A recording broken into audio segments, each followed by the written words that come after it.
My name is Brittany Jackson, and I want to talk to you about personality effects and implications. Overall, this is a study of myself, my personality, my growth, and my potential growth. Now, I think it's key to start with the definition of personality.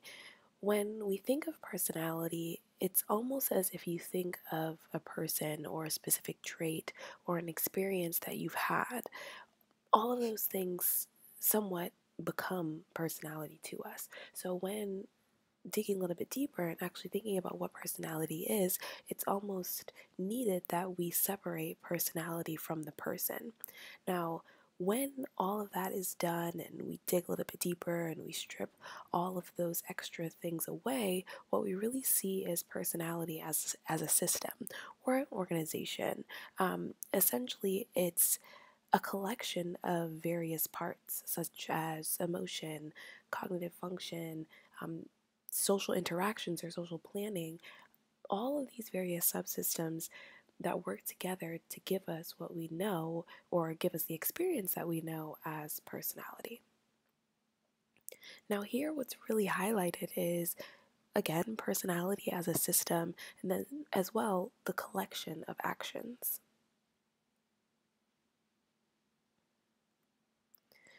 Now, personality and personality development is not something that happens over the course of 1 year or 2 years. It's really a lifelong process, and where we begin to open the door to conversations surrounding nature versus nurture and genetics and other contributing factors, it's really key to note that these factors will affect the individual differently depending on the stage of life that they're in.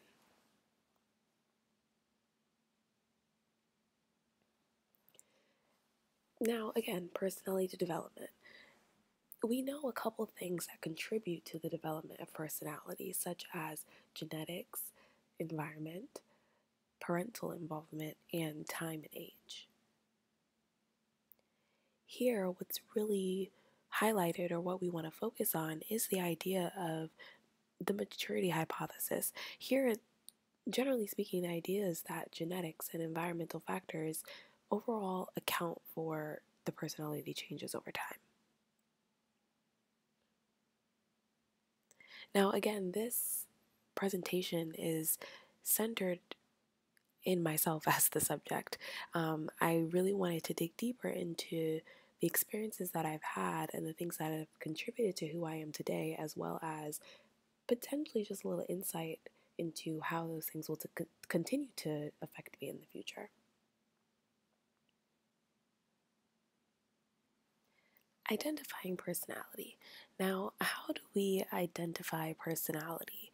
We've gone through and we've defined personality and we've dug a little bit deeper and we know what it is that we're looking at, but how do we identify it? Now, one of the things that really stuck out to me was the fact that self, or the idea of self, it really comes to terms with society through the context or when looking through the lens of narrative identity. Now, here, narrative identity can be defined for me into three main categories. Now, granted, there are many contributing factors to narrative identity, but for me, what I really wanted to narrow it down to was family and culture, community and religion, and the workplace. I felt that these key categories or key areas were really influential into how I view myself and also how I come to terms with society.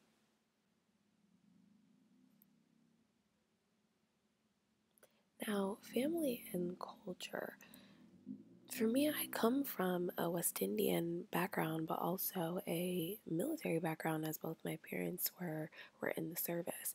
And how those very similar but different constructs work together is one quite interesting, but I didn't really realize it until later on in life. Now, we kind of can understand the structure that's involved with kind of like a military influence, but West Indian can be a little bit more confusing if you're unfamiliar with with that type of lifestyle. Now, for me, what that meant was almost living to or being held to a higher standard of success, of perfectionism, of general day to day presentation of self. That became a very important aspect of my life. Now, when dealing with community and religion, this as well played a very influential or key role in my life, being that I did grow up with a religious background.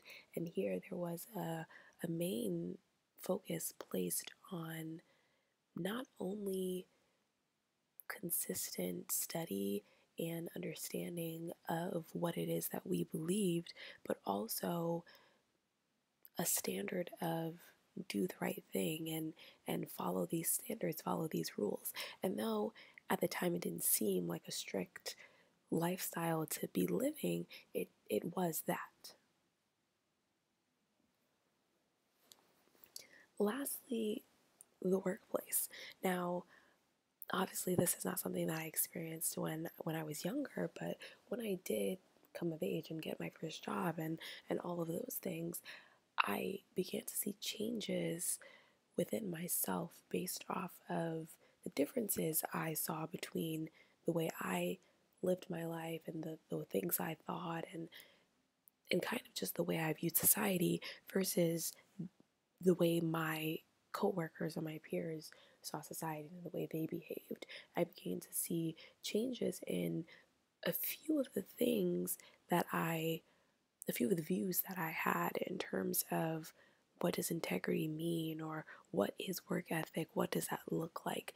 Things of that nature were affected during the early stages of my career, and continue to be affected today.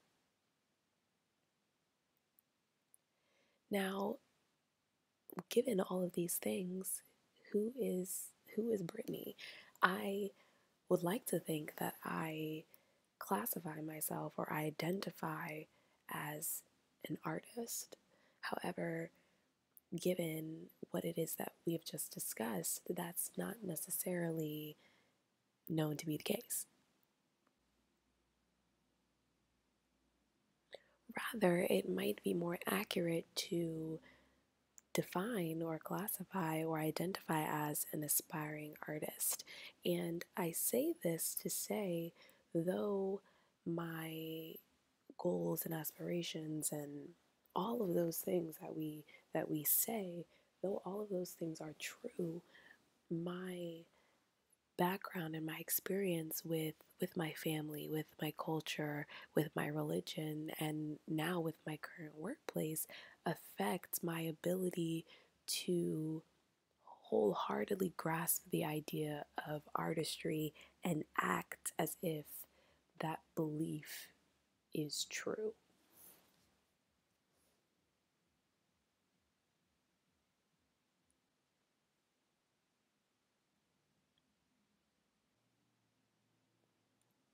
Now, here is where things for me got exciting. This is where I was able to somewhat further divide each category or each contributing factor to my personality and dig a little bit deeper to figure out how this relates to where I come from and where I'm going. Now, I first want to start with the idea of genetics. What does this mean? Specifically, where or how I think about it is where I come from. I come from my parents. So, how do my parents relate to my personality and where I am? Now I mentioned that both of my parents were in the military, and furthermore, both of my parents are in the medical field. Now, for me, growing up, that was somewhat confusing in a sense because that's not nothing that I was ever interested in. My sister as well is in the medical field, and so that made sense. However, for me, I always questioned, okay, where is it that I get my creativity from? Now, when thinking of creativity, there are a couple of things that are called into question, such as intelligence, knowledge, the way we think, the way we're motivated, as well as the environment that we're in. Now, even though these things are directly related to creativity, they can also be related to other career types or other ways of thinking. Even building that up and making that a little bit bigger, traits that are associated with creativity, such as openness, extroversion, and intelligence, as well can be related to or associated with other things outside of creativity. Now, when viewing it from that context, it begins to make a little bit more sense.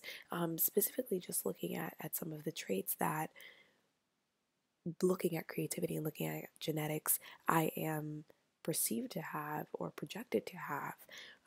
Both of my parents are, I would like to think they are intelligent, but outside of that, they are very extroverted, as well as open to new things and as well as new experiences.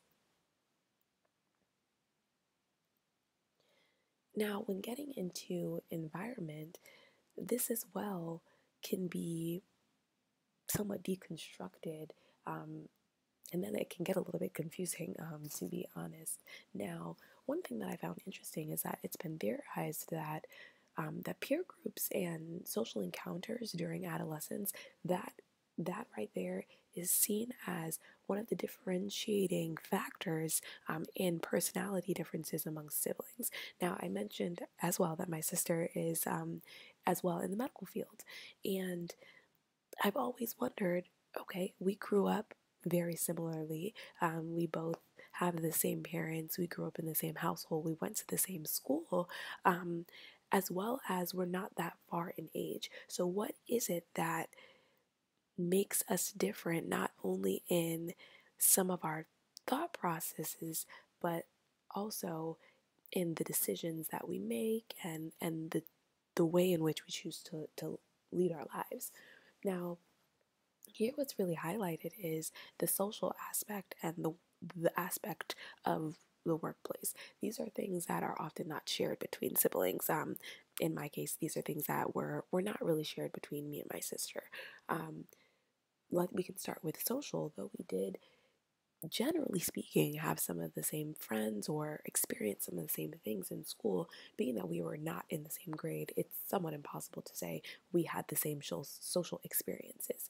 Now, for her, her social experiences seem to be a lot broader, for lack of a better term, and in some cases more well rounded, where she had a lot of friends, I had few friends of quality.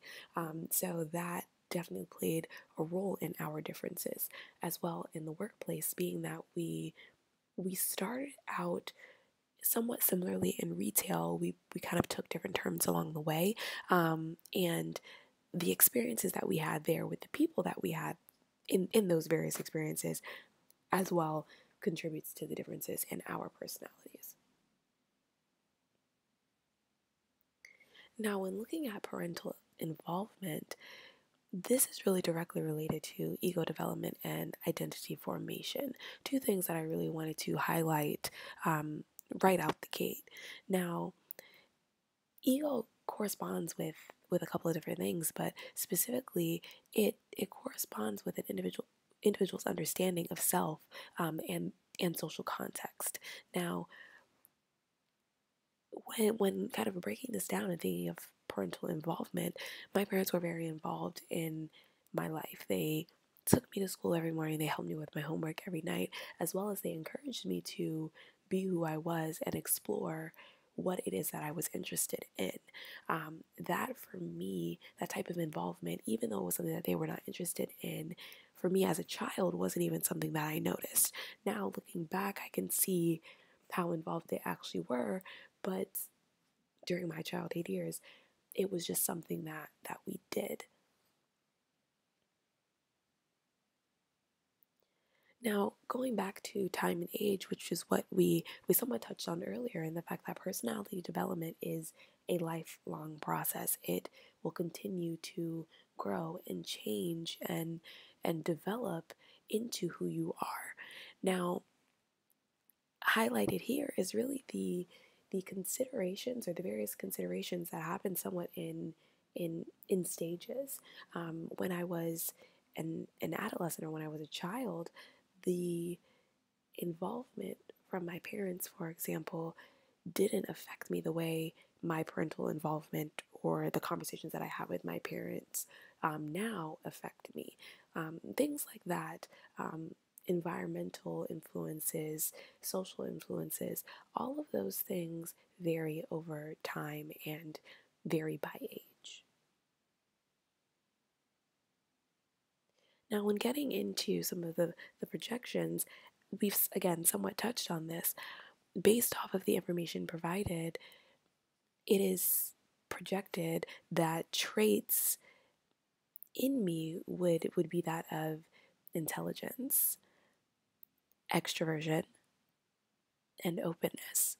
Now, though all of these things I can say are fairly true to different degrees, at the end of the day, as we discussed, time and age will cause these three aspects as well as the other aspects of my personality to fluctuate. For me, at the end of the day, I'm Brittany. Now, the experiences that I have will again cause me to change. So, whether that be an artist or an aspiring artist or a teacher, a maker, all of these things are a part of who I am and a part of my personality. And I am fully excited as well as I expect them to fluctuate as time passes and as I age. Thank you for listening.